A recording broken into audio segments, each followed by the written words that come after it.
Welcome to another edition of the Hoop Scoop, brought to you by Red Raider Outfitter, the fans' favorite since 1975.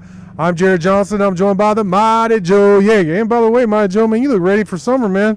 I am. Enjoying this weather. I'm ready, man. Bring it on. Bring on the heat. It is nice weather just in time for spring ball. But this is about hoops. This is about, obviously, the coaching search going on. Our own Austin Massey posted a update to his coaching hot board with three main candidates. Grant McCasland, UNT's head coach, remains on there. James Borregos is interesting to me. And then St. Mary's coach, Randy Bennett, is another guy who, for me, last week kind of came out of left field when Austin was the first one to tell me about that before I saw it anywhere. But let's start with Borregos. Obviously, a lot of NBA experience. What are your thoughts on him? Yeah, I mean, to me, that's the one that's really out of left field. Yeah. I don't know what's going on. I don't know the inner workings there or what the inside angle is. Obviously, there's something going on. Somebody knows this guy and thinks very highly of him and considers him to have a lot of upside. Like you said, an NBA coach, 4 years with Charlotte Hornets. Yep. Wasn't great with them. Wasn't bad. Just could, just kind of okay. Mm-hmm. No college head coaching experience whatsoever. Not even as an assistant. As an assistant. He was an assistant, I think, at the University of San Diego for a while, but never a head coach at the college level. So that's a bit of an issue. Like I said, this would be a gamble hire. I mean, potential, but gambles sometimes hit. I mean, sometimes it's a grand slam. Sometimes you hit a home run. But the other side of it is you could completely strike out on something like this. It would just be a real crapshoot. You don't know how he would do. Now, on the plus side, there's a few things he's got going for him. Obviously, the NBA coaching experience is going to help. He knows the game of basketball, and in recruiting, this is going to help. I mean, you can use that as an angle because everybody these days, that's what it's all about. I want to get to the NBA. I want to play in the league. Well, you got a guy here who knows something about the NBA. That he would probably bring in some pretty good talent.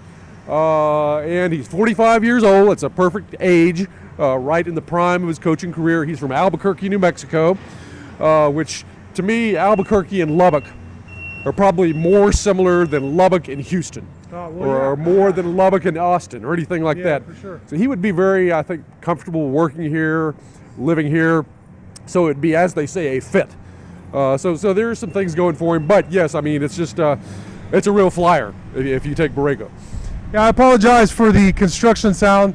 In hindsight, maybe this wasn't the best place to post it, but we're also doing a football video, and this is a big story, the South End Zone project and what they're doing. So I wanted y'all to be able to see some of that and the Jones in the background. Yeah, well, that's what I was saying. You could hear it. But let's go to Randy Bennett. A lot of success at St. Mary's. What do you think about his inclusion on the coaching hot board, and what kind of fit do you think he could possibly be? Yeah, well, I mean, this is the opposite end of the spectrum from Borrego because if you want somebody who's almost guaranteed to win, it would be Randy Bennett. Because, I mean, he's basically what he is. Wow. Yeah, now how much you win, that's the question. But as you want somebody who's going to consistently keep Texas Tech mid-pack and sometimes upper half of the Big 12, consistently make the NCAA tournament, Randy Bennett is your guy. He's basically a cut-rate Mark Few is what he is. And when you look at what he did with St. Mary's, very similar to what Few did at Gonzaga. Now, he hasn't gone to the Final Four, but St. Mary's, before Bennett arrived, had only been to the NCAA tournament 3 times and had never won a game. And that was in the entire history of the program since Bennett arrived, 9 times, and they've won 6 or 7 NCAA tournament games. And made it to the Sweet 16 one year. That was the best outcome. He will win. Now, he's 60 years old, and for some people, that's going to be a little bit of a red flag. But, I mean, he's still coaching very well at this age. Just took his team to the NCAA tournament. Jim Larrañaga, age 73, still playing right now coaching with Miami. They're in the Sweet 16. Yeah. Rick Pitino at 70 is still coaching well. I don't think this is an issue. Some people say, well, how can he relate to young players at this age? You hear that a lot. Well, he seems to be relating with them pretty well right now because if you look at how they're winning. So I think he's a very safe pick as opposed to Borrego that would be a risk. And then McCasland's a guy who's been basically on the hot board and mentioned since Adams resigned. Any new thoughts on McCasland and his candidacy to be the Texas Tech's next head coach? Well, I mean, if Randy Bennett is a cut rate Mark Few, then Grant McCasland is a cut rate Chris Beard. Okay. Same sort of thing. I mean, Beard was the ultimate slam dunk hire. Tech was never going to hire anybody else but Chris Beard. McCasland is maybe not that much of a lead pipe cinch, but he's still a very, very obvious candidate for the job. About the same age as Beard was when he was hired. Same sort of Texas Tech ties and connections. Same success.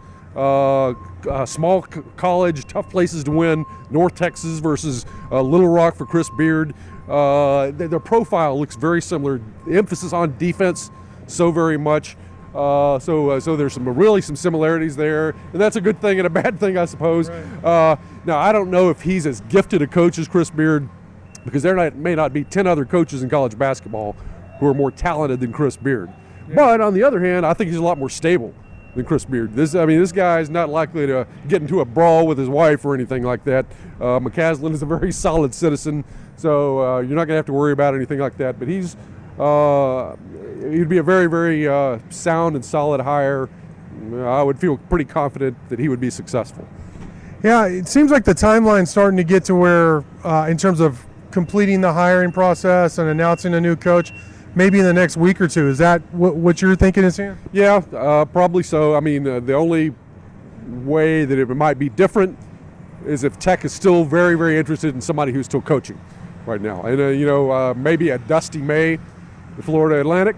And if you're wanting to wait until their season ends to talk to this guy, that may hold things up a little bit. But, yeah, it should be. I mean, this coaching search has gone on a little bit longer than I would have expected, because in the past Kirby Hocutt moves at warp speed, so normally we would be talking about the introductory presser for the coach right now. Right. So I'm a little bit surprised that it's gone on this long, but I actually like that. I like they're taking their time and really hopefully doing a very thorough search and a more comprehensive search than they've done in the past.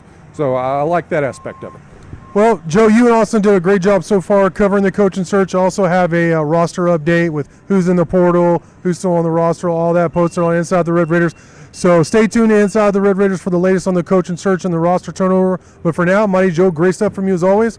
Thank you all for watching, and until next time.